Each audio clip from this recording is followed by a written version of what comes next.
सभी को नमस्कार। मैं आपके साथ अमन। अभी 4 और 5 दिसंबर 2025 को रूस के राष्ट्रपति व्लादिमीर पुतिन भारत के दौरे पर थे। इस दौरान उनका स्वागत भी किया गया। भारतीय प्रधानमंत्री नरेंद्र मोदी एयरपोर्ट पर उन्हें रिसीव करने भी गए। मीडिया में चारों तरफ बहुत चर्चा हुई, लेकिन इसी बीच एक ऐसी बात और एक ऐसी चीज सामने आई जो भारत के लोकतंत्र के हित में नहीं है, जो भारत की लोकतांत्रिक परंपराओं को ठेस पहुंचाती हैं। और विश्व पटल पर जब भी कोई भारत के लोकतंत्र की महानता की बात करेगा तो वो इसे एक तरीके से कभी भी सही नहीं ठहरा सकता। वो बात ये कि भारत की राष्ट्रपति द्रौपदी मुर्मू जी ने राष्ट्रपति व्लादिमीर पुतिन के सम्मान में एक भोज का आयोजन किया था, यानी स्टेट डिनर होस्ट किया था। ये डिनर राष्ट्रपति जी की तरफ से था, ना कि प्रधानमंत्री नरेंद्र मोदी की तरफ से। राष्ट्रपति देश की संवैधानिक प्रमुख होती हैं, वो ना सत्ता पक्ष की होती ना विपक्ष की। इस स्टेट डिनर में कांग्रेस के सांसद शशि थरूर को बुलाया गया, लेकिन उसी शशि थरूर के नेता श्री मल्लिकार्जुन खड़गे, जो राज्यसभा में नेता विपक्ष हैं और लोकसभा में नेता विपक्ष श्री राहुल गांधी को नहीं बुलाया गया। तो इससे क्या मैसेज जाएगा विश्व पटल पर कि भारत में जो कटुता इतनी ज्यादा हो गई कि लोकतंत्र में सबसे महत्वपूर्ण चीज पक्ष और प्रतिपक्ष में भले ही वैचारिक मतभेद हो, लेकिन जहां पर विश्व पटल पर एक भारत की लोकतंत्र की महानता दिखानी हो, वहां पर दिखना चाहिए कि प्रतिपक्ष भी जनता की नुमाइंदगी करता है। जो नेता प्रतिपक्ष होते हैं वो कोई अपनी मर्जी से नहीं बनता है, उन्हें भी जनता चुनती है। जनता उन्हें इतना बहुमत, इतनी सीटें देती है कि वो बतौर लीडर ऑफ अपोजिशन विपक्ष में बैठ सकें। सरकार का जिस तरीके से रवैया रहा भारतीय जनता पार्टी का, आप सीधे तौर पर राष्ट्रपति जी पर तो नहीं कह सकते कि उन्होंने नहीं बुलाया होगा, क्योंकि विदेश मंत्रालय से लेकर तमाम कमेटियां भारत सरकार यानी श्री नरेंद्र मोदी जी की सरकार के पास है। क्योंकि इससे पहले भी जब नरेंद्र मोदी जी की सरकार नहीं थी, जब विदेशी मेहमान आते थे, कोई राष्ट्रपति या प्रधानमंत्री, तो उनके सम्मान में जो भोजन आयोजित किया जाता था उसमें विपक्ष के नेताओं को बुलाया जाता था। लेकिन अब वो परंपरा टूटती जा रही है। इसके पीछे कई तर्क दिए जा रहे हैं कि रूस के राष्ट्रपति व्लादिमीर पुतिन की सिक्योरिटी टीम ने अलाउ नहीं किया, प्रोटोकॉल में नहीं था, और भी कई सारे तर्क। लेकिन जब आप कांग्रेस सांसद शशि थरूर को बुला सकते हैं तो उसी कांग्रेस के सबसे बड़े नेता मल्लिकार्जुन खड़गे और राहुल गांधी, जो कैबिनेट रैंक भी रखते हैं, लीडर ऑफ अपोजिशन, जो संसद के दोनों सदनों में हैं, उन नेताओं को नहीं बुलाया गया। क्योंकि लोकतंत्र में संसद सबसे बड़ी होती है। ये प्रधानमंत्री नरेंद्र मोदी भी कहते हैं कि संसद मेरे लिए मंदिर है लोकतंत्र का। तो संसद केवल प्रधानमंत्री नरेंद्र मोदी या एनडीए सरकार से नहीं बनती है। संसद सत्ता पक्ष और विपक्ष दोनों से मिलकर बनती है। संसद में सत्ता पक्ष के लोग भी बैठते हैं, विपक्ष के लोग भी बैठते हैं, तब संसद पूर्ण होती है।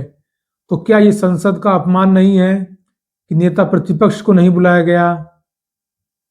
क्या ये एक चीज को दर्शाता है कि प्रधानमंत्री नरेंद्र मोदी पूरी दुनिया के सामने खुद को ही महान दिखाना चाहते हैं कि दुनिया में दिखे कोई नहीं है मेरे जैसा नेता, मैं ही हूँ रूस के राष्ट्रपति से मिल रहा हूँ, हाथ मिला रहा हूँ, खाना भी मैं खा रहा हूँ उनके साथ, स्टेट डिनर में मैं नहीं मिलाऊंगा। भारत में कोई नहीं है, भारत में कोई विपक्ष नहीं है, कोई लीडर ऑफ अपोजिशन नहीं है, कोई संवैधानिक परंपराओं का मूल्यांकन और सम्मान नहीं है। साथ ही इसमें यह भी मैं कहना चाहता हूं कि भारत की राष्ट्रपति को भी ये सोचना चाहिए कि भले ही नरेंद्र मोदी को 2 पल के लिए थोड़ा बुरा लगे, लेकिन जब भोजन का आयोजन राष्ट्रपति द्वारा किया जा रहा है, जो भारत के संवैधानिक प्रमुख हैं, ना वो सरकार के पक्ष में है ना विपक्ष के साइड हैं, उनका संवैधानिक दायित्व यही है कि वो संसद में सत्ता पक्ष और विपक्ष दोनों को साथ में लेकर चलें। इसी से भारत के लोकतंत्र की महानता दुनिया के सामने आएगी, क्योंकि कहीं ना कहीं ये चर्चा तो जरूर होगी लोकतंत्र में कि भारत का लोकतंत्र अपनी महानता को किस ओर लेके जा रहा है। क्या सत्ता पक्ष और विपक्ष में इतनी कड़वाहट आ गई है कि वो एक साथ विश्व पटल पर मजबूती से खड़े भी नहीं दिख सकते। साथ ही क्या राहुल गांधी से सरकार डरती है कि कहीं वो कुछ ऐसा ना कह दें जो सरकार छुपाना चाह रही है। इसको लेकर भी कई सारी बातें होती हैं, लेकिन किसी भी कीमत पर लोकतंत्र में विपक्ष की भूमिका को नकारा नहीं जा सकता, जिसे प्रधानमंत्री नरेंद्र मोदी नकारने की कोशिश कर रहे हैं। क्योंकि ये नहीं भूलना चाहिए कि